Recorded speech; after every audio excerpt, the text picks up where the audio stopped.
In the name of our loving and liberating and life-giving God, amen.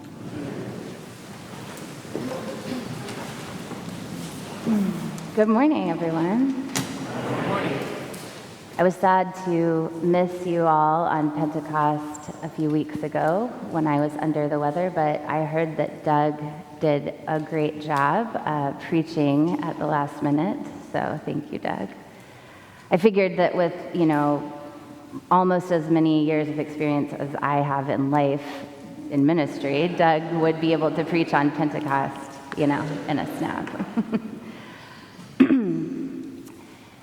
Starting with Pentecost, we travel a journey of several Sundays in a row, or at least a few that technically have names. Pentecost Sunday, Trinity Sunday. And if this Sunday had a name, I would call it Faithfulness Sunday. If you were listening or reading along with the readings, I would think that you probably picked up on the theme of faithfulness that runs throughout our Genesis story, our Romans commentary on Genesis, because that's pretty much what it is, and then our gospel from Matthew. And what a Sunday to be called Faithfulness Sunday. We are at the end of a program year. We are at the end of a school year for those of you who still have children of any age at home.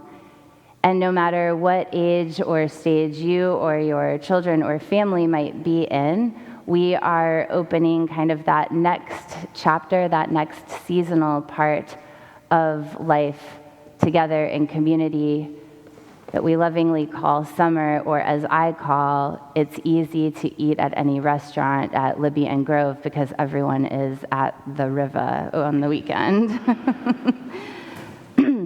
But all joking aside, no matter how old or young we are, summer is a special time, right? Well, it is to me. I'm not gonna make that assumption for all of you, but nod of heads. Summer is I got some emphatic, thank you. Summer is a special time. It's a time when our lives are allowed to slow down. It's a time when we take time to be with family and friends, maybe to travel, maybe to staycation at home. But summer is a time of rejuvenation when we can both let go of and relax after having worked hard to live through life for yet another program year or school year or work year, and then when we also make ourselves ready for the new year, the new start of kind of back to school, back to work, back to program year that happens after Labor Day. When I think of summer, I cannot think of summer without thinking about summer camp. The summer between my 6th and 7th grade year, I went to 2 different summer camps, and I was away from my parents and siblings for about 8 weeks.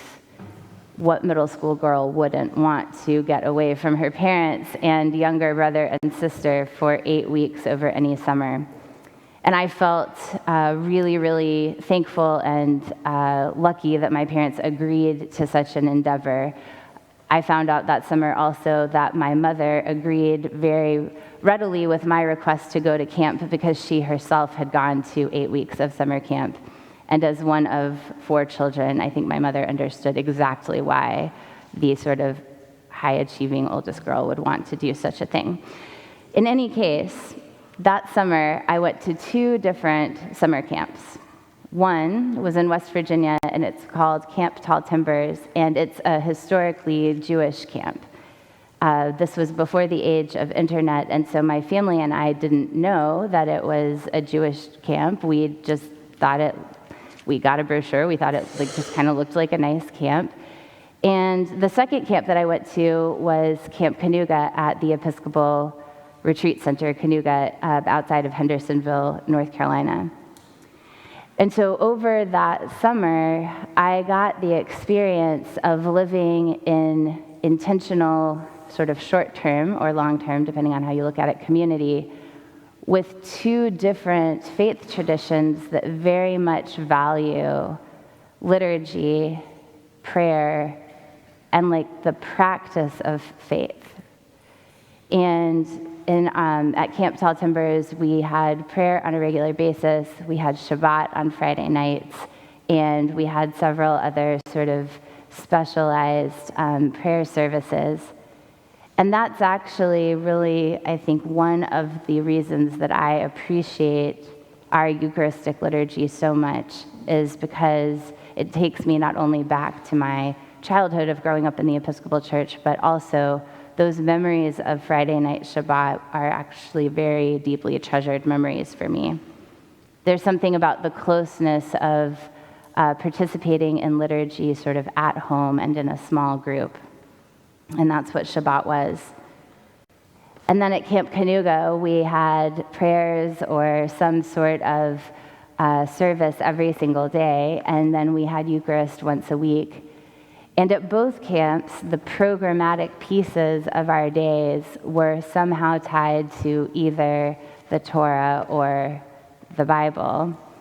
And so that summer, not only did I come to really appreciate the Jewish tradition from which Christianity comes, but I also really got to know the Bible in a different way.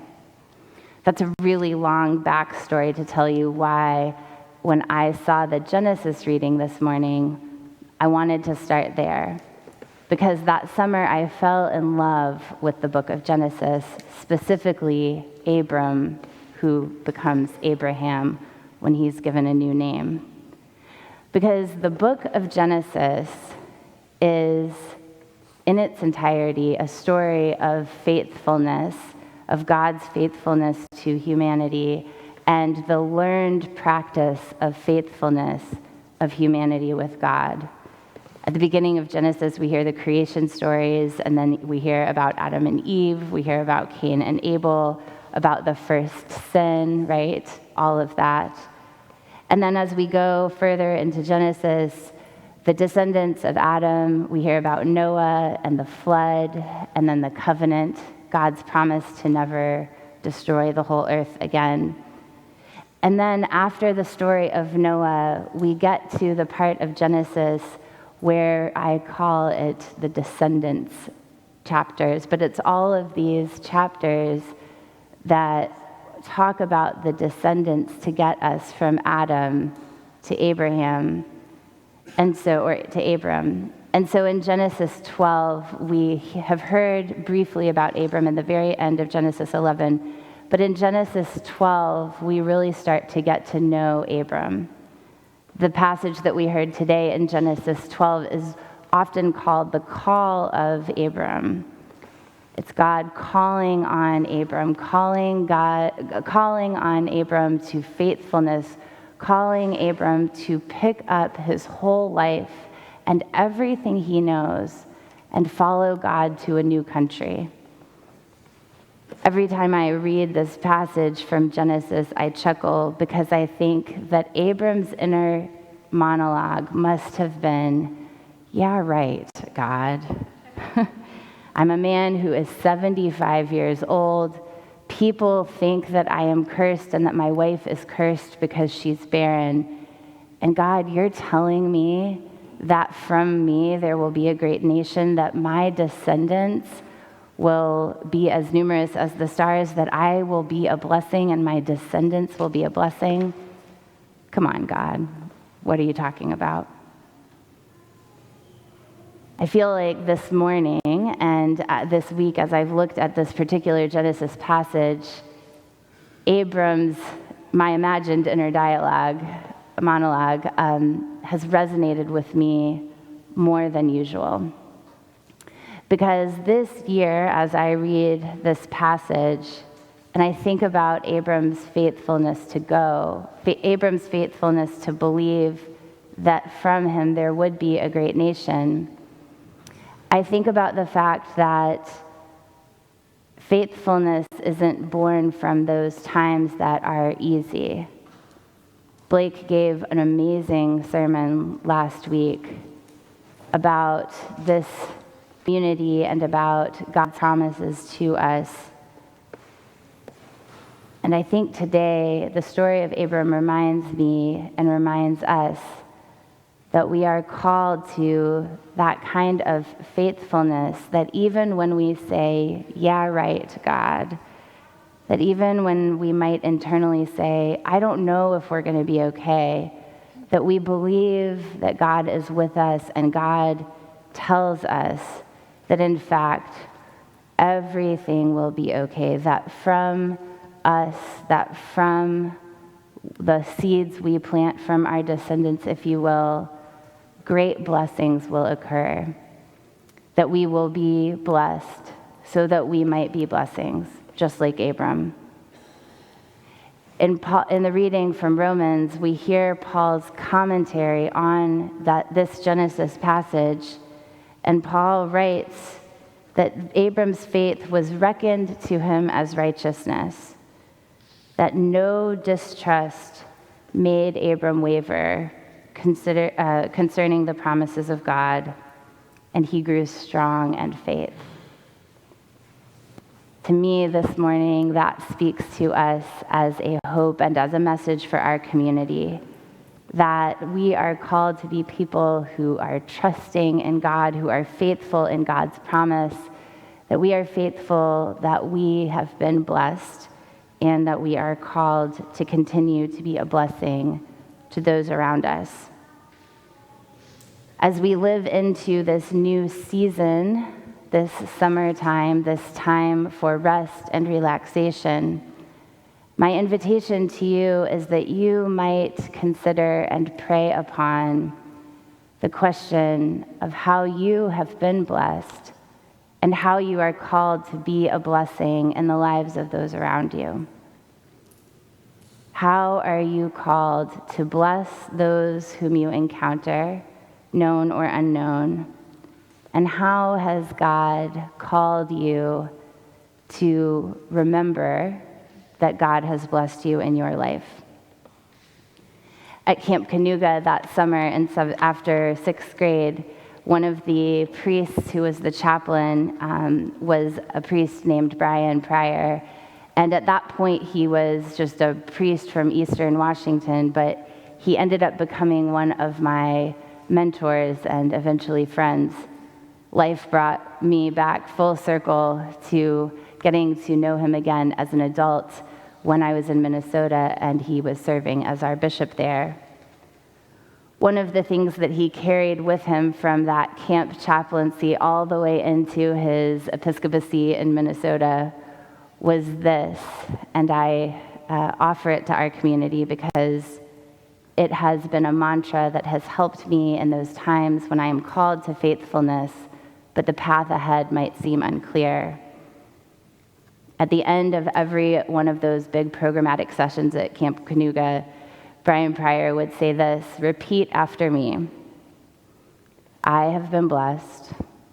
I have been blessed. I have been blessed. One more time. I have been blessed. And then he would send us out with the words, now go and be a blessing. So my friends, I hope that you remember, that you believe, that you have faith in God's blessing upon you and in God's call to you to be a blessing in the lives of those around you. Amen.